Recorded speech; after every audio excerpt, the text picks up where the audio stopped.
My presentation is on the advantages of self-publishing over traditional publishing. Self-publishing is a relatively new form of publishing that allows authors to be the writer and the publisher, using markets like Amazon, iBooks, and Kobo.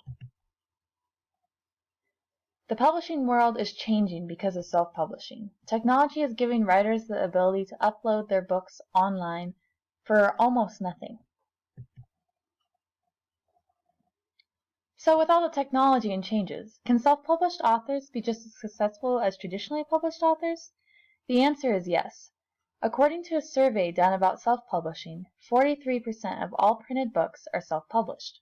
Also from this survey, we learned that the number of self-published books is equal to 287%.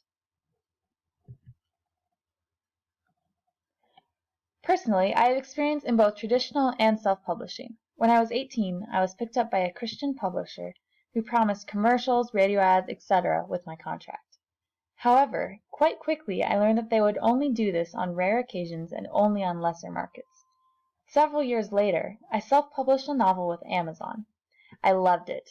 Self-publishing was cheaper, easier, and allowed me to be in complete control of the whole process. From this experience,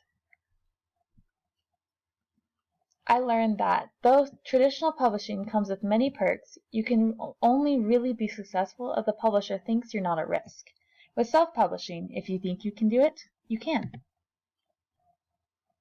The self-publishing world is growing more and more popular, and it's no wonder why. It gives authors something traditional publishing hasn't been able to do. There are several reasons for this. Self-publishing gives writers the freedom to write the way they want to. In my experience, the only thing I got to choose with a traditional publisher was the story itself. However, with Amazon, I choose the cover, the format, the entire marketing plan. In many cases, self-publishing is actually free.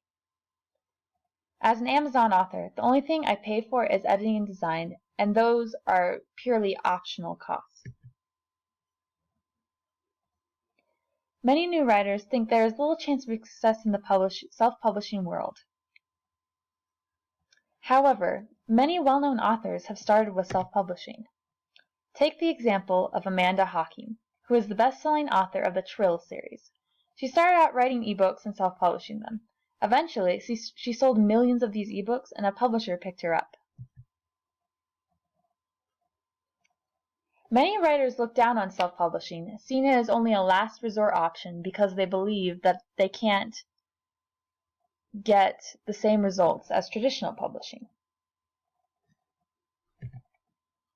This is partially due to the ease of self-publishing. Anyone can self-publish. Regardless of skill, talent, or training, you can become a self-published author.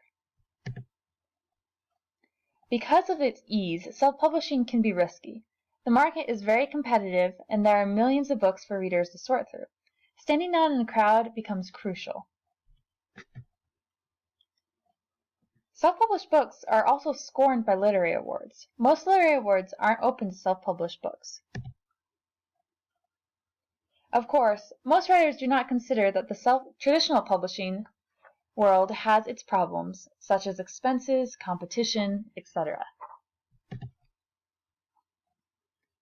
The main problem traditional publishers have is that publishers don't want to take risks on new ideas.